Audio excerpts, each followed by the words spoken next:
And with that said, I now recognize myself for 5 minutes for questions. We've heard a lot about the exclusion and the impact as it relates to employment, as it relates to housing, as it relates to finances, and a whole host of things. Earlier in my opening statement, I talked about being at the Metro School. There was a young Black man that came up to me who I had mentored, and he shared his experiences over the last few years. And I want to say to Delaviance Burt Sims, thank you. Thank you for your work, and thank you for your paper in writing about how we are still dealing with racism and how we are still evaluating efficacy of initiatives. And let me share with everyone this quote.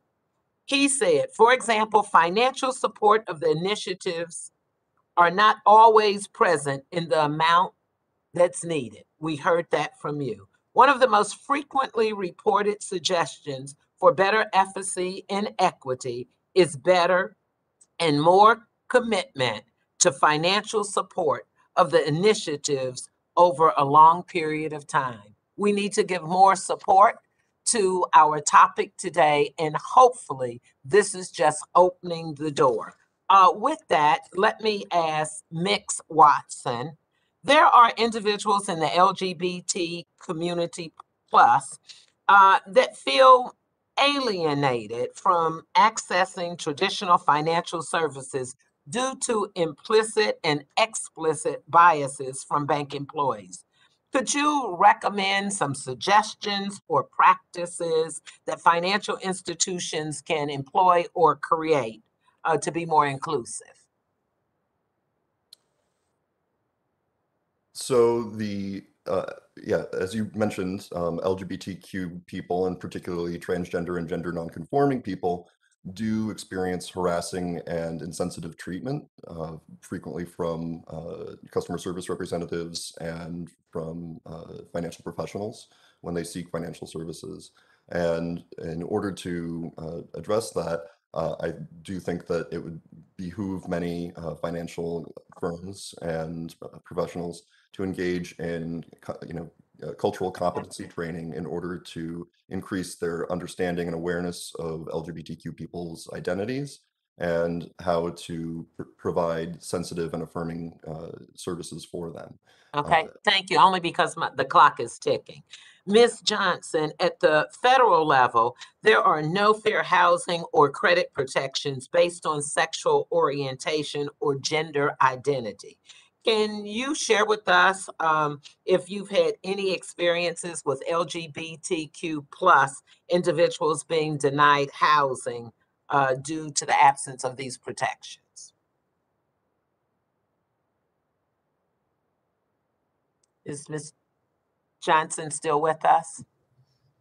You're talking to Miss Walker? I'm sorry, Miss Walker. I'm sorry. Yes, it's okay. I am so sorry.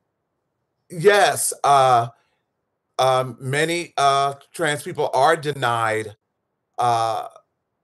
because their name might not match their documents, and they can be refused housing for that. And most staff are not do not have cultural sensitivity training and are not prepared to meet with a transgender person. I mean, some of the ignorance against transgender people is willful ignorance, and they misgender trans people, which I would consider as hate speech.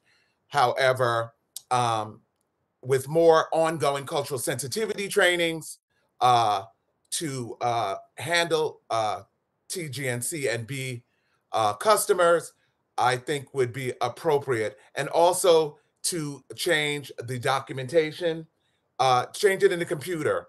And also, it's very important to start collecting data on us. Currently, data is not being collected on the TG and CNB community. And thank you, Ms. Johnson. I got it right that time. Now, Mr. Johns, there is a poll from the Human Rights Campaign that revealed that the COVID-19 pandemic position many LGBTQ plus individuals at a greater risk of being unemployed. Any comments on that? Yeah, we should be clear that Black people generally and Black LGBTQIA plus people are most likely to be unemployed or underemployed and or show up in spaces where we are exposed to the greatest level of risk. And so providing resources, including loan forgiveness and other forms of reparation and support are incredibly important while we continue to work through the pandemic inspired by the novel coronavirus. Thank you so much, and my time is up.